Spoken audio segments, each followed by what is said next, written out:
Feche os seus olhos, oremos ao Senhor. Papai maravilhoso e querido, Tu és o Deus que cuida de nós.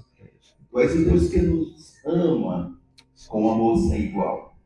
E nos reunimos aqui para Te adorar, Senhor. Todos saímos dos nossos lares com este propósito. Adorar ao Senhor, glorificar-Te, agradecer-Te por tudo que o Senhor é, por quem o Senhor é. Meu Pai querido, Pai maravilhoso, o nosso desejo é que tenhamos alcançado o Teu trono divino, chegado à Tua maravilhosa presença com louvores e adoração. Mas nesse momento também é um momento de suma importância, Deus, para cada um de nós. Onde, ó Pai, ouviremos a Tua mensagem, a palavra do Senhor. E assim te pedimos, Deus, como o Senhor tem feito. Usa o Teu Filho, põe palavras na sua boca, o amado Espírito Santo de Deus. Porque o Ed Carlos conhece-nos parcialmente. E tem pessoas que não o conhecem, mas o Senhor conhece cada um de nós profundamente. Nossas vidas, ou quando nos encontramos, ó Deus, em nosso quarto, quando às vezes temos vazios, temos dilemas, o Senhor nos conhece, o Senhor é o nosso Deus, o nosso Pai.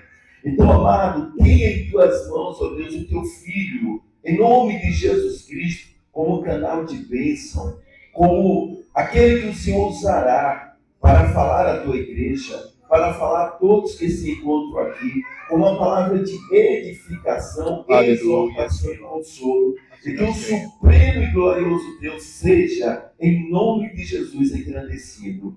No nome de Jesus te pedimos e te agradecemos, Pai. Amém. Assim seja, Senhor. Isso.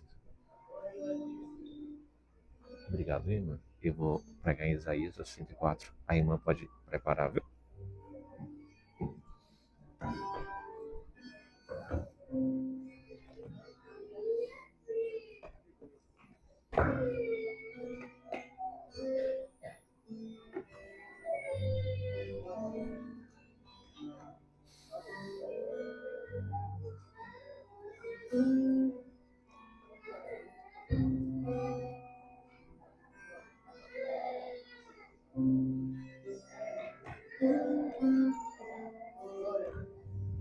Amado, a maravilhosa graça e a paz de Cristo Jesus, nosso Senhor, seja contigo. Você tem convicção, certeza, depois de tudo que já aconteceu aqui, que a presença do Rei, a presença do Senhor dos Senhores e Rei dos Reis, aquele que sempre existiu, que é o Alfa e o Ômega, o princípio e o fim, aquele que é digno de toda adoração, de toda exaltação, de toda glória, de todo poder, aquele que é digno de todos os nossos dias, aquele que é digno do seu tempo, aquele que é digno do seu viver, de cada respirar seu. Ele está aqui conosco. Ele habita em meio aos louvores. Ele se faz presente no meio da sua igreja, no meio do seu povo. Ele tem prazer em estar onde há adoração, onde há derramamento, onde há rendição. O Rei eterno está conosco. Ele é louvado, Ele é exaltado, dignificado é o nome dEle. Nós estamos aqui por Ele, para Ele, porque Ele é tudo para nós e não há outro como Ele. A Ele seja a glória eternamente, hoje e sempre. Amém. Eu me sinto honrado pelo convite de estar aqui, pela confiança e a credibilidade que o pastor Marivaldo me concede, as suas ovelhas, a igreja do Senhor que está sob o seu cuidado, para servi-los. Estou aqui para servir ao reino de Deus, para compartilhar com você uma palavra. Eu tenho certeza que você saiu da sua casa hoje com um intento, com um desejo. Deus, fala comigo. Deus, fala ao meu coração. E aí nós estamos iniciando um mês de celebração, como já foi dito aqui. Não são 30 dias, São 30 anos. Você pode repetir comigo? 30 anos. 30 anos que a Juvep está de pé. A Deus seja a glória. E eu quero parabenizar a Juvep, todos aqueles que fazem e fizeram parte dessa jornada. Quero agradecer aqui na pessoa dos irmãos Enos, a irmã Laura, a irmã Idália. Eu não poderia contar com o nome de todos, mas na pessoa deles, irmãos amados e queridos que têm me acolhido com tanto carinho, que Deus seja glorificado pela vida de vocês, por toda a dedicação que ao longo dos anos a Juvep tem recebido dos seus líderes. E quero falar para os jovens dessa geração, os Timóteos dos nossos dias, e Timóteas, se assim posso dizer, homens e mulheres que foram chamados para marcar uma geração. Vocês foram chamados para marcar a sua geração. Não aceite nada diferente disso. Deus chamou vocês para marcar a geração de vocês. E, me voltando à palavra nessa noite, eu quero pensar com você. Durante os últimos 30 anos da sua vida, para um pouquinho para refletir. Quantas coisas aconteceram? Talvez tenha gente aqui que não viveu ainda nem 30 anos. Mas, se você pudesse agora refletir ao longo desses dias, quantas coisas se passaram? Quantas dificuldades você enfrentou? Quantos nãos você ouviu? Quantas barreiras você teve que avançar?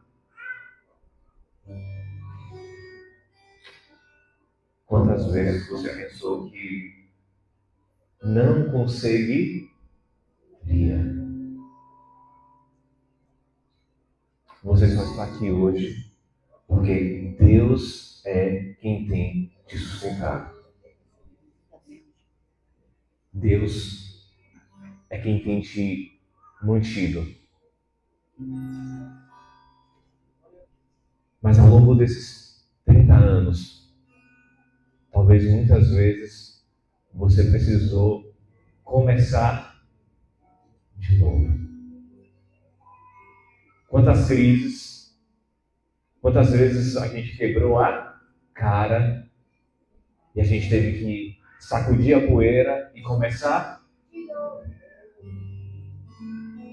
E é sobre recomeços que eu quero falar com você nessa noite. Hoje nós vivemos em uma sociedade que nos faz promessas. E uma das promessas que essa sociedade nos diz é que você pode ser quem você quiser. Se a sua vida está quebrada, essa sociedade diz que você tem o poder de se reinventar, de fazer algo novo, de si mesmo. Muitas vezes nós mudamos de cidade, nós trocamos de emprego, nós alteramos a nossa aparência, nós damos um up no nosso visual. Às vezes as pessoas pulam de um relacionamento para outro, tudo em busca de um novo começo, de viver uma nova experiência. Mas, se nós formos honestos e pensarmos muitas vezes no silêncio dos nossos quartos, no deitar dos nossos travesseiros, nós sabemos que há um problema profundo com essas afirmações de que nós podemos ser o que nós quisermos. O problema de tentar se reinventar é que você sempre leva a si mesmo na bagagem. Sempre é o Ed Carlos, é o João, é a Maria, é a Filomena, é o Sebastião. É sempre o mesmo que está naquela bagagem. Por mais que nós jogamos coisas fora e colocamos novas coisas na nossa vida, o maior desafio, na maioria das vezes, é o que você vê diante do espelho.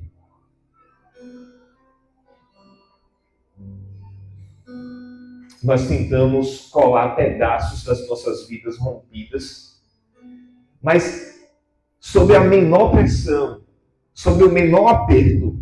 Às vezes é uma crise financeira, às vezes é uma traição, uma doença. As rachaduras reaparecem na nossa vida. A ansiedade crônica do nosso mundo, um mundo incerto, nasce dessa afirmação aterrorizante. Nós não somos oleiros bons o suficiente para consertar a nossa própria alma. Eu vou repetir para você. Nós não somos oleiros bons o suficiente para consertar a nossa própria alma. E é exatamente para esse sentimento de ruína e esgotamento existencial que o profeta Isaías, o profeta messiânico, no capítulo 64, nos diz, ele escreve de um lugar de total devastação. A nação perdeu tudo. Eles perderam tudo. E o texto que nós temos aqui diante de nós não é um manual de 5 passos para o sucesso. Não é isso que eu vou te entregar nessa noite. Porque isso se vende na internet, se vende nas livrarias, às vezes até menos ou mais passos para o sucesso. Nessa noite, eu não vim trazer receita para o seu sucesso. Nessa noite, eu estou preocupado com a sua alma. É com a sua alma que Deus me trouxe aqui para pregar.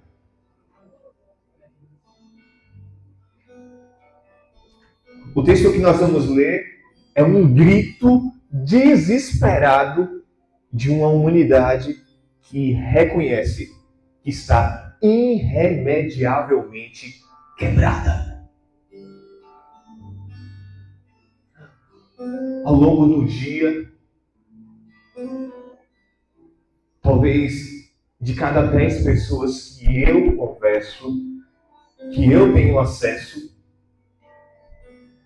talvez 8 ou 9 estão passando e sofrendo algum transtorno na sua vida, alguma crise na sua vida, abalados de alma, com as emoções jogadas no chão, precisando que alguém estenda a mão e o levante. E eu quero convidar você a abrir a sua Bíblia ou acompanhar aqui na tela a leitura de Isaías, capítulo 64, dos versos 1 a 12.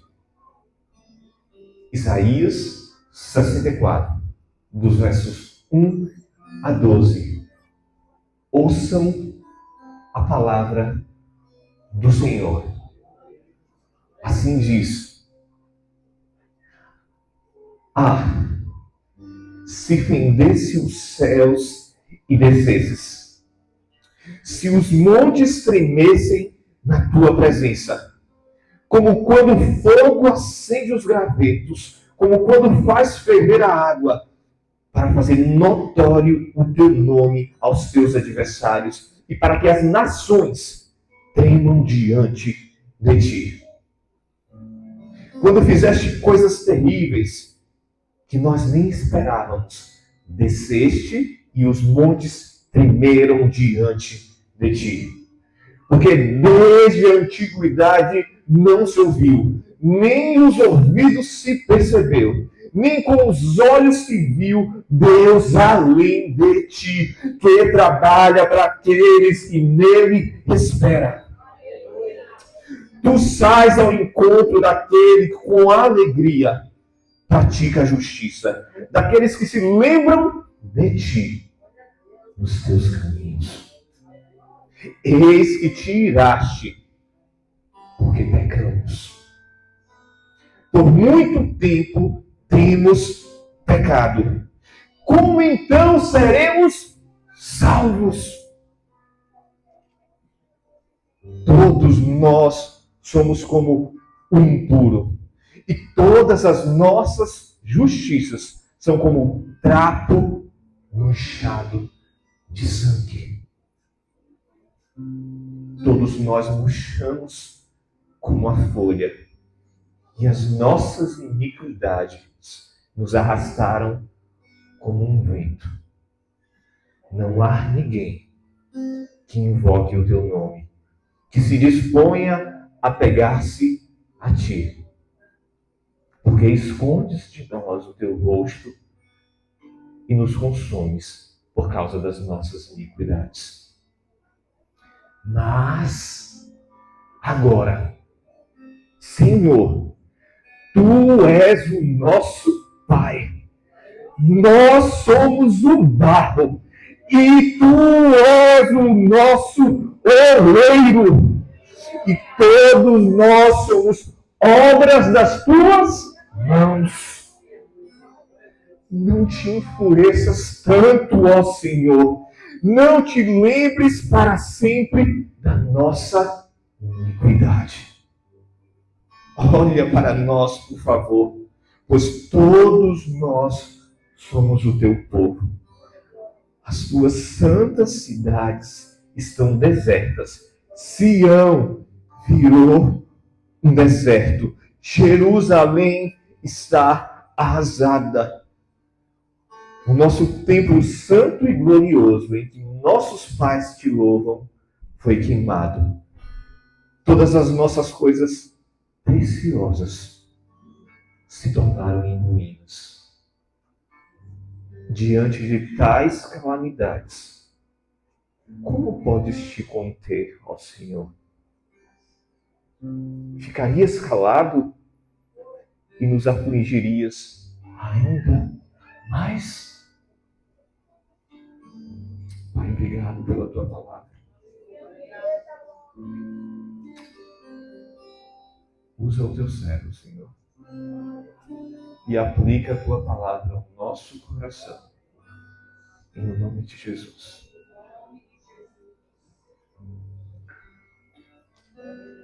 O autor bíblico, Isaías, o profeta messiânico, está dizendo que nós somos vasos completamente poluídos e quebrados pelo pecado, incapazes de nos consertar, mas que o nosso único clamor e esperança de recomeço é que Deus, que rasgas os céus, seja o nosso oleiro. Eu quero que você pense comigo, o que é que esse texto tem a ver comigo? O que é que esse texto tem a ver com você hoje, sentado aqui ouvindo? O que é que esse texto diz para a sua vida? Como ele oferece esperança real para vidas que estão ou estilhaçadas? Eu quero que você pense primeiro comigo. Para a gente sentir o peso das palavras de Isaías aqui, nós precisamos entrar no mundo dos dias de Isaías. O profeta ele está projetando sua visão para o futuro. para o tempo que o povo de Deus estaria exatamente no exílio babilônico. Jerusalém está em ruínas. Olha aqui o versículo 11 nos diz: nosso templo santo e glorioso, onde os nossos antepassados te louvavam, foi destruído pelo fogo, e tudo que nos era precioso está em ruínas. É isso que Isaías escreve. É isso que ele descreve. Aquelas pessoas perderam tudo que elas tinham de mais valor. E diferentemente, talvez, dos nossos dias, o templo onde o povo adorava, servia a Deus, era algo muito importante para eles. Ter o templo destruído é ter destruído a representação de Deus no meio daquela sociedade. Eles perderam um referencial. Eles não tinham para onde ir e adorar. Eles estavam devastados, não só emocionalmente, mas eles estavam devastados espiritualmente.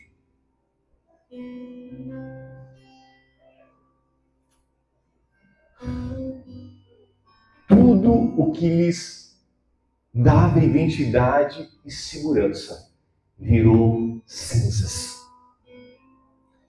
E o que esse texto diz e exige de nós quando estamos nas cinzas? A Bíblia diz que um homem viveu um tempo difícil. Em menos de 24 horas ele perdeu quase tudo que ele tinha. Só lhe restou a vida. E Deus ainda abriu uma nova circunstância na vida dele. Permitiu que ele adoecesse. E a Bíblia nos diz que aquele homem sentou nas cinzas. O nome desse homem é Jó. Jó é um exemplo de alguém que viveu cinzas. Perdeu bens, perdeu filhos e de bônus ainda foi acometido de uma enfermidade que lhe doía nos ossos. E eu quero que você pense comigo, ao longo desse trecho, em 3 posturas espirituais indispensáveis. Dos versos 1 ao 4, a primeira postura é um clamor por intervenção. Repita comigo: um clamor por intervenção. Olha, irmãos, quando a gente olha para esse texto, Isaías ele não começa com planejamento estratégico. Ele não tem um plano de ação, dizendo eu vou fazer isso, vou fazer aquilo, eu vou consertar aqui. Não. Ele começa com um grito agonizante. Ah, se rompesses os céus e descesses. A palavra aqui, romper, é uma palavra que traz o sentido de violência. Significa rasgar, estripar. Ele está dizendo: Senhor, não mande um anjo aqui nessa noite. Não mande um profeta. Não mande um conselho. Nós precisamos que o Senhor mesmo rasgue o tecido do universo e venha até nós. É esse o grito do profeta. Nós esperamos que o Senhor venha.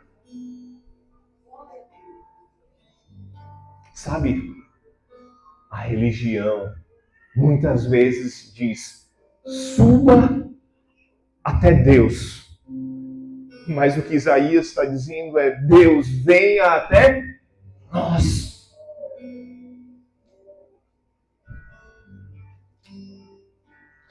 Sabe o que ele está dizendo? Que nós estamos tão caídos que Deus precisa descer até nós. que nós seres humanos não temos ou não teríamos condições de resolver o problema do nosso pecado. Só o Senhor pode resolver isso. Então, o primeiro passo, a primeira postura espiritual é um clamor por intervenção. E quantas situações na sua vida, no seu dia a dia, na sua história, requerem não intervenção humana. Porque o diagnóstico do médico diz, não tem mais jeito. Talvez o empregador diz, não tem mais emprego. Talvez a conta bancária diz, não tem mais saldo. Talvez é dentro da própria casa. Aqui você não tem mais espaço.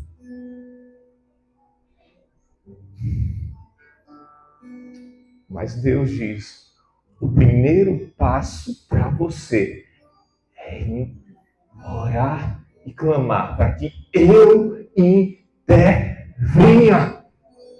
Deus não deve ser a nossa última alternativa, Ele deve ser a nossa primeira alternativa.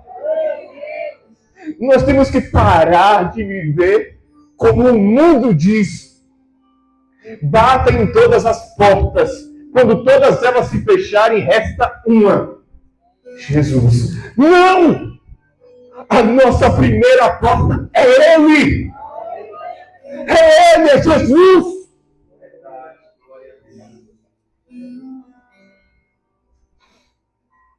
Se a primeira postura espiritual que esse texto nos demanda é um clamor por intervenção, a segunda é uma confissão de um estado caído totalmente. É isso que os versos 5 a 7 vão nos dizer. A partir do verso 5, o profeta faz uma das confissões de pecado mais radicais de toda a Bíblia. Ele não diz alguns, eles ou aqueles. Ele diz, todos nós nos tornamos impuros. Todas as nossas justiças são como trapo de imundícia. Por favor, preste muita atenção nisso. Isaías não diz que os nossos pecados são como trapos imundos. Ele diz que as nossas justiças. Repete comigo, as nossas justiças. Ou seja, fala para mim, pregador, do que ele está tratando? Ele está tratando das nossas melhores obras. Da nossa filantropia. Ele está falando das nossas idas ao templo. Ele está falando da nossa moralidade de classe média. Ele está falando das nossas contas pagas. Ele está falando do nosso exercício de cidadania. Ele diz, sabe, tudo isso para Deus é lixo. Lixo. Não serve para mudar a sua condição espiritual. Você pode fazer tudo isso e ainda está perdido. Isso não muda a sua relação e a sua condição diante de Deus. Aos olhos da santidade absoluta de Deus, nós somos como trapos de imundícia. Ó, pregador, eu não tenho tanta familiaridade com esses termos bíblicos, com essas palavras. isso não entra muito na minha cabeça. Eu talvez estou ouvindo uma palavra e a explicação desse texto pela primeira vez. Tá bom, não tem problema. Eu vou te explicar o que significa trapos de imundícia dentro da cultura hebraica. Refere-se a panos menstruais, roupas contaminadas e descartáveis. Uma palavra moderna, são absorventes íntimos femininos. Isto é, aquilo que se joga no lixo. Agora você me entendeu? Você entende que a gente pode ter passado uma vida inteira fazendo coisas que nós julgamos que são boas, mas ainda assim, tudo isso é insuficiente para que o homem possa encontrar Deus verdadeiramente. O imperativo de Deus para os ouvintes desse texto originais e para nós é a humilhação. Se até as nossas boas obras estão manchadas pelo nosso egoísmo, pelo nosso orgulho e desejo de manipular a Deus, então nós não temos absolutamente nenhum mérito a oferecer. Como diz o versículo 6.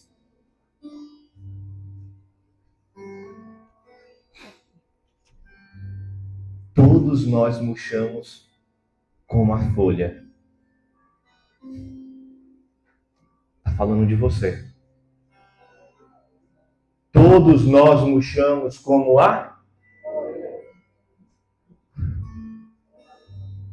Você sabe que eu ou você podemos fechar os olhos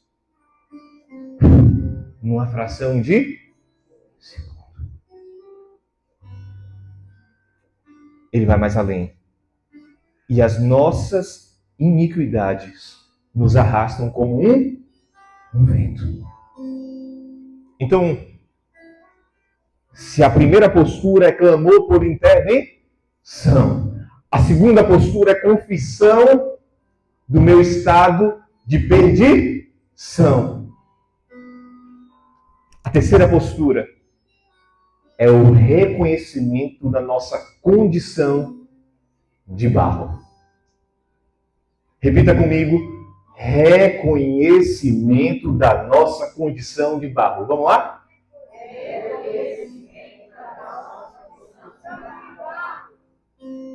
Então a gente chega agora ao versículo 8.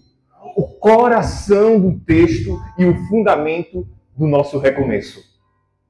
Olha o que o profeta diz: contudo, Senhor, Tu és o nosso Pai. Nós somos o barro. Tu és o oleiro. E todos nós somos obras das Tuas mãos. Diante do colapso, diante da tragédia, diante da crise, diante da perda, Isaías não pede que Deus os ajude a serem oleiros melhores. Não. Ele apela para a aliança. Repete comigo. Aliança. Ele diz: Tu és o nosso Pai. Ele está falando de filiação.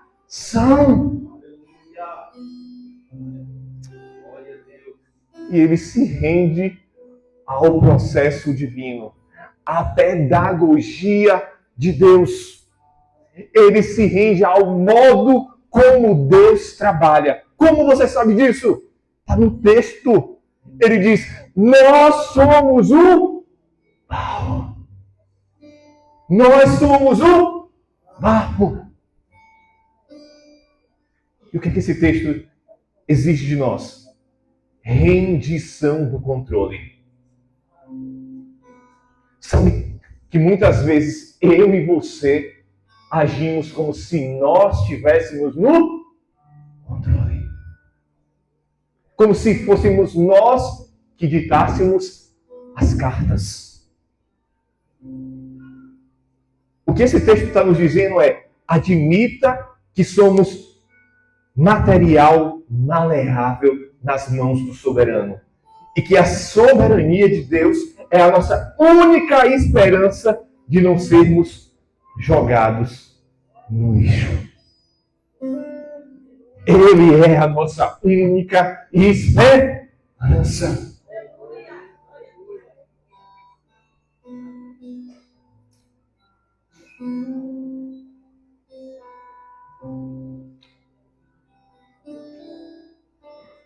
Eu quero que você pense aqui comigo. Talvez você deve estar se perguntando: como podemos ter esse recomeço, pregador? Tudo bem, eu entendi as posturas espirituais que eu preciso ter. 3 posturas a partir desse texto. Mas como nós podemos recomeçar se eu sou apenas barro? E um barro sujo. O capítulo 64 de Isaías termina com uma pergunta angustiada, quase em desespero, no versículo 12. Diante de tudo isso, Senhor, vais te conter?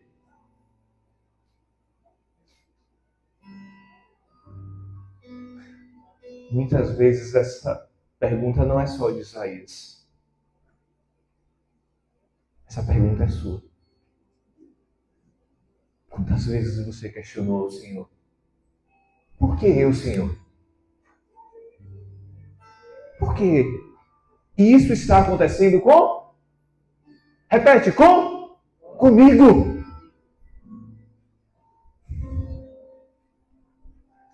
Às vezes é com alguém que a gente ama tanto. Por que, Senhor, com ela? Por que, Senhor, com ele? Será que tu não está vendo, Senhor, o que está acontecendo? É exatamente isso que o profeta está dizendo.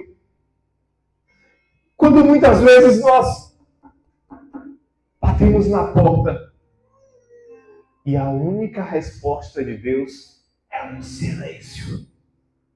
Um silêncio absurdo. Quando muitas vezes nós queremos uma resposta imediata. Ouve o céu, Senhor, e vem aqui me acolher.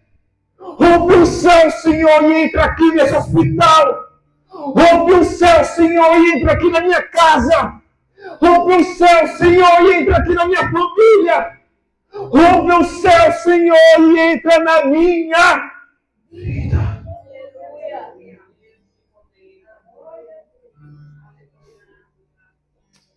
Muitas vezes, a pergunta do profeta Isaías talvez não ecoa nos nossos lábios, mas ecoa na nossa mente. Ficarás calado e nos castigará além da medida, Senhor. Por mais de 400 anos após o fim do Antigo Testamento, o que nós conhecemos como período interbíblico, pareceu que Deus estava calado. Eu não estou falando de 400 horas. Eu não estou falando de 400 dias. Eu estou falando de 400 anos.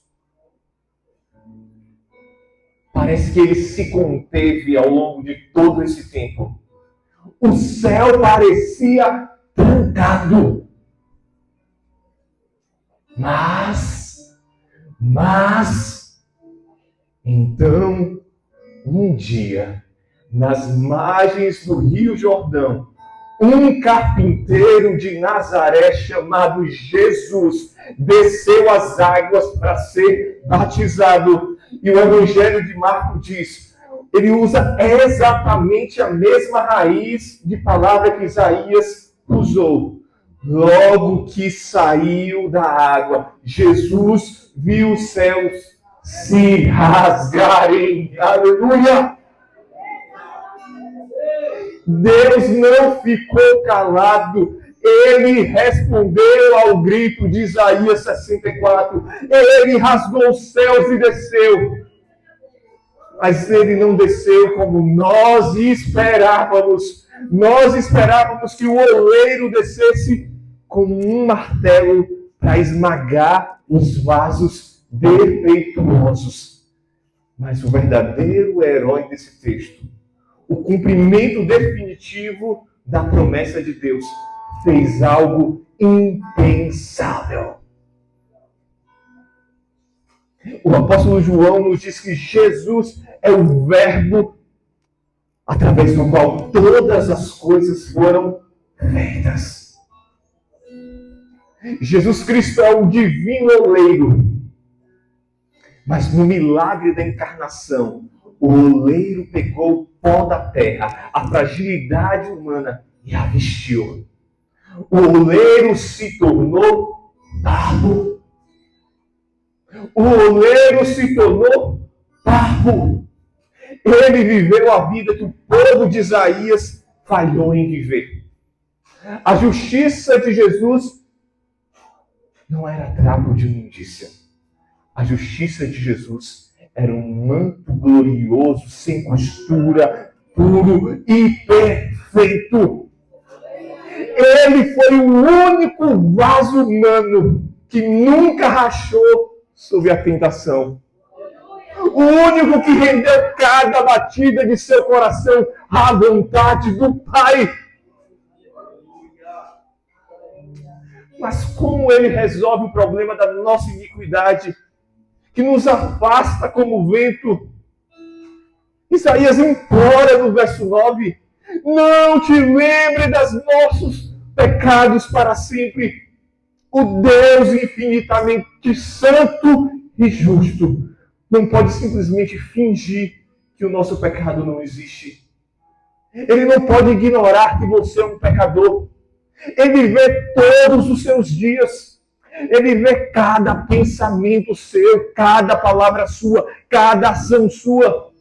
Ele vê, ele não pode fazer vista grossa. A justiça exige punição para a rebelião. Para que Deus não se lembrasse dos nossos pecados, Jesus teve que ir para a cruz. Na cruz, meus amigos, o maior horror do universo aconteceu. O vaso perfeito, o Filho amado, foi lançado no lixo. Ele foi tratado como o nosso trapo de imundícia. Aleluia! Aleluia! Na cruz, Jesus sofreu a fúria da fornalha da ira de Deus. Na cruz, o oleiro permitiu que a si mesmo fosse quebrado, estilhaçado, arruinado. O corpo de Cristo foi partido e seu sangue foi derramado na cruz do Calvário. Talvez você pergunte, por que ele fez isso? Por que ele se submeteu a todas essas condições? Ele foi esmagado no nosso lugar para que nós, vasos manchados e quebrados, fôssemos poupados. Aleluia. E 3 dias depois, ele ressuscitou, provando que o seu sacrifício foi aceito. Aleluia! Em Cristo os céus não apenas foram rasgados, mas o véu do tempo foi rasgado de alto a baixo, abrindo para nós um acesso direto ao Pai. A tempestade do julgamento que nós merecíamos caiu sobre ele, para que nós pudéssemos experimentar a calmaria, a graça. É assim que o recomeço é possível. Não é pelo seu esforço, não é pelo meu esforço, não é pelo nosso esforço, mas é pelo sangue do oleiro. Aleluia!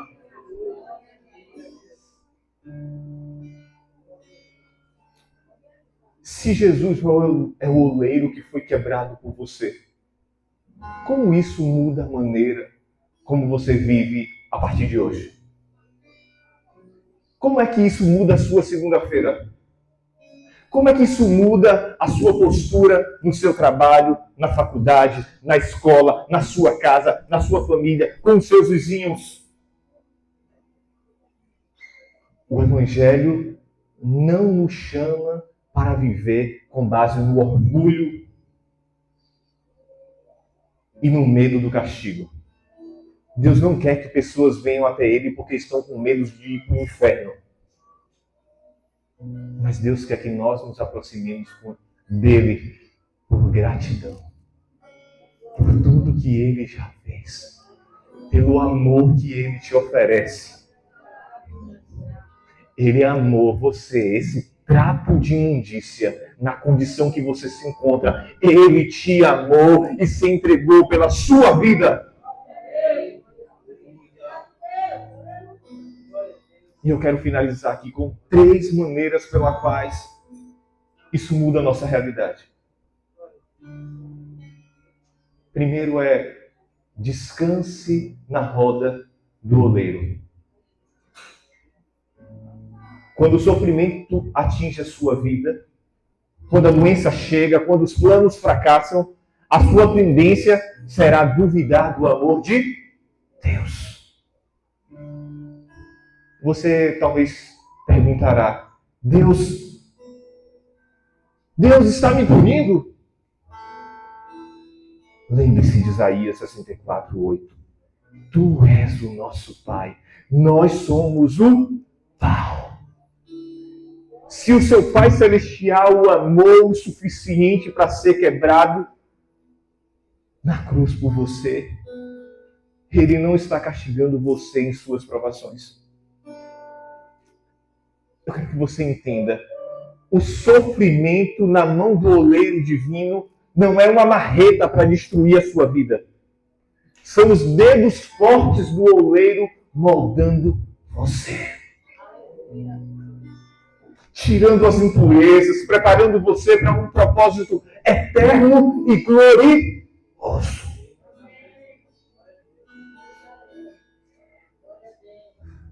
A gente tem que extirpar isso da nossa vida. Achar que viver com Cristo é a ausência de sofrimento. Isso é uma mentira. Os sofrimentos desta vida, leves e momentâneos, não se comparam com a glória que há de se revelar. Aleluia!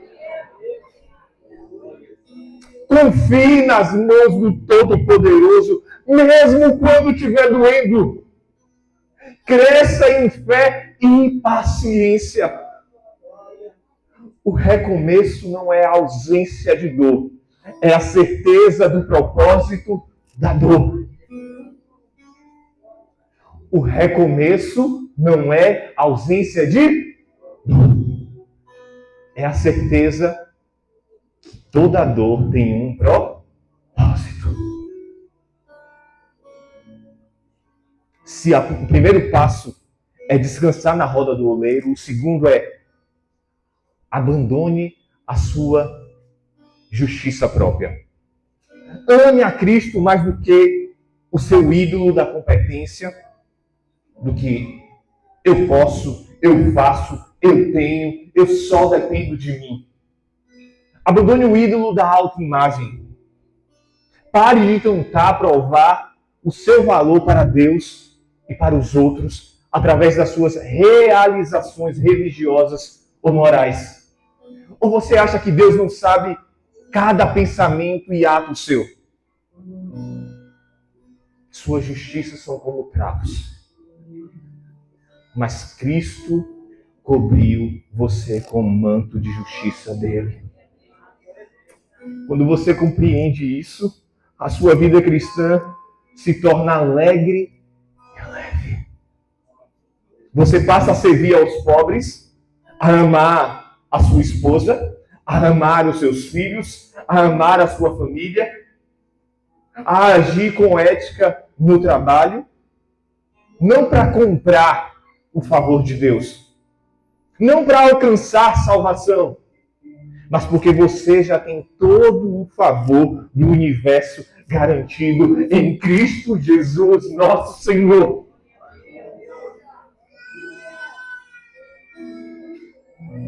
E o terceiro é o convite ao recomeço. Se você nunca confiou em Jesus como seu Salvador, eu peço, ouça-me bem. Se você nunca confiou em Jesus como seu Salvador, eu quero que você me ouça agora. Hoje é o dia. Hoje é o dia para você tomar essa decisão. O mundo lhe diz: pegue os cacos da sua vida e tente colar você mesmo.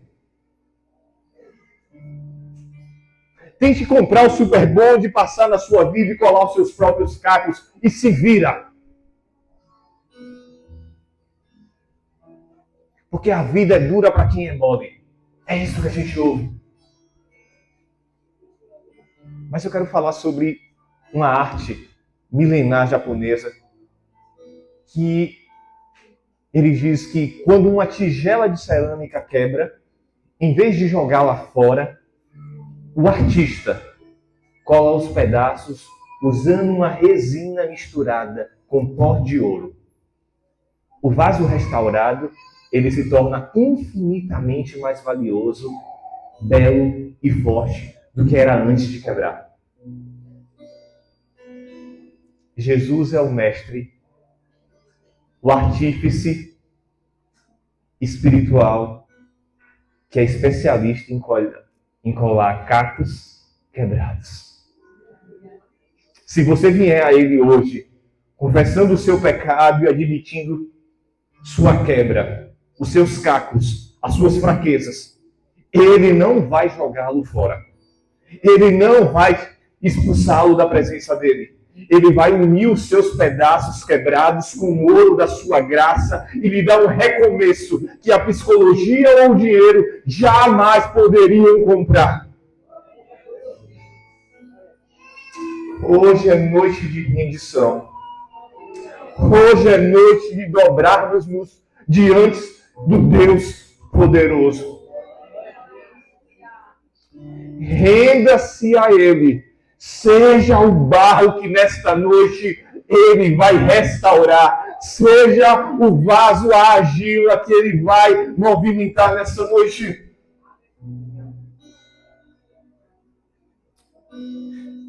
Isaías está dizendo que nós temos conserto.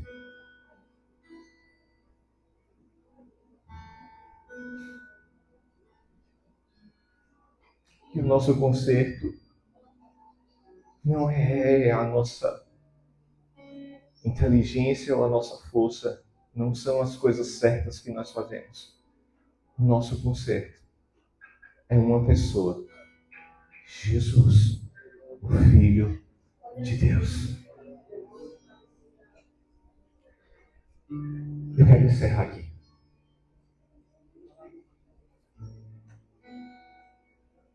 E, à luz da ministração do louvor aqui, eu quero fazer um primeiro convite nessa noite. Eu queria que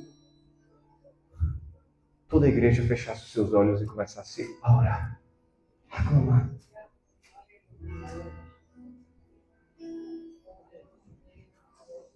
E o convite que eu quero fazer nessa noite é: Aonde estão os vasos que querem ser colados pelo ouro da graça de Jesus nessa noite? Onde estão as vidas que estão quebradas, esbagaçadas? Onde estão as vidas que muitas vezes disseram: não tem mais jeito para mim. Não tem mais jeito para minha situação. Aonde estão as vidas que estão carregando o peso de acusação? Que estão carregando o peso do pecado? Diante do oleiro, nós não precisamos ter vergonha, porque Ele conhece todos os nossos dias.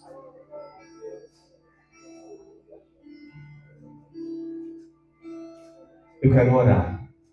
Eu quero orar pela sua vida. Se você é esse vaso que nessa noite quer começar novamente, eu não sei aonde você parou ou aonde você está parado, mas Jesus diz: Ele está aqui e Ele quer começar algo novo na sua vida. Se você está aqui nessa noite, eu quero te convidar a ficar de pé. Eu quero te convidar a ficar de pé para orar pela sua vida. Aleluia. Quero orar pela sua vida, pela sua família. Vamos ficar todos de pé?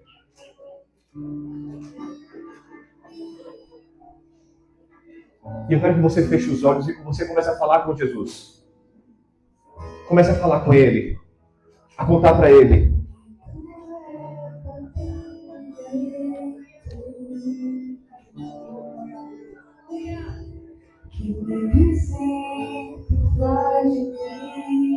Agora é hora de você olhar para a sua própria vida. Feche os seus olhos. Olhe para si. Olhe para dentro. Comece a escrutinar, a examinar o seu coração, o seu viver.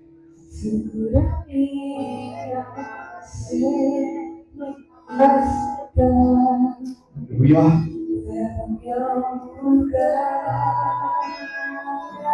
Aleluia. Onde só você e eu desfrutamos o momento de meu papai.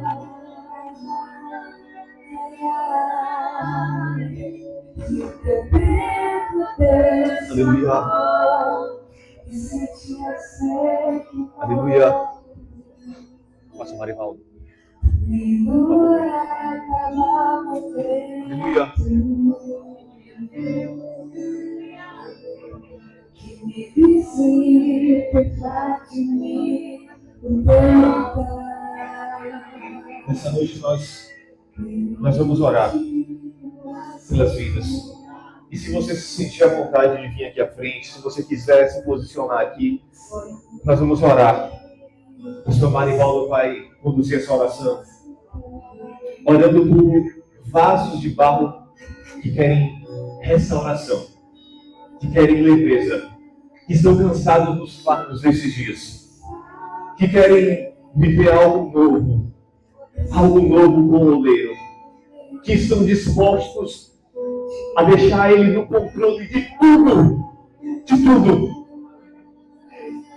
Não importa quantos anos você tem, quantas décadas você tem vivido, se hoje você entende que é preciso entrar na oficina do oleiro, essa é a hora, esse é o momento.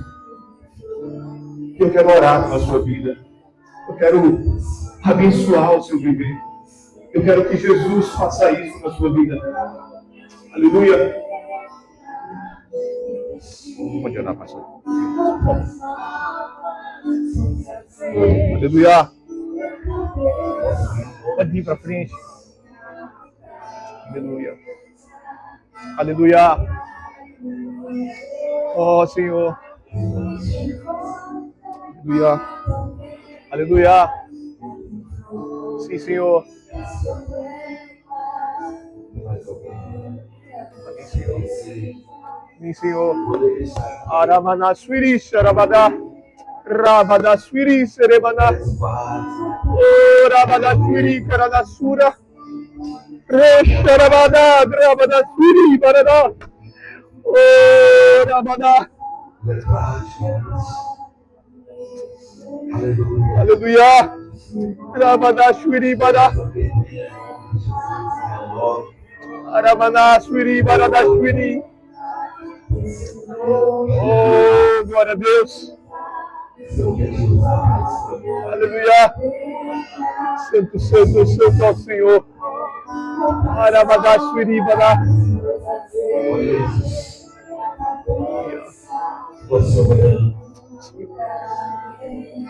Poderoso, maravilhoso.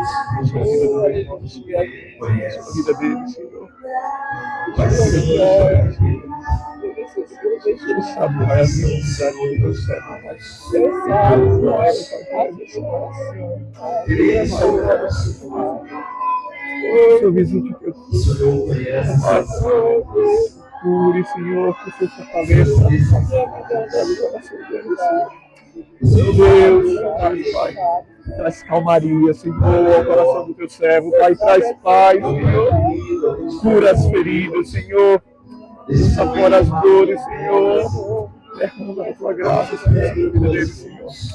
Em nome do Senhor Jesus. Meu Pai aqui resolver. Senhor, abençoa, Pai. Senhor, Pelo som da restaura, Senhor.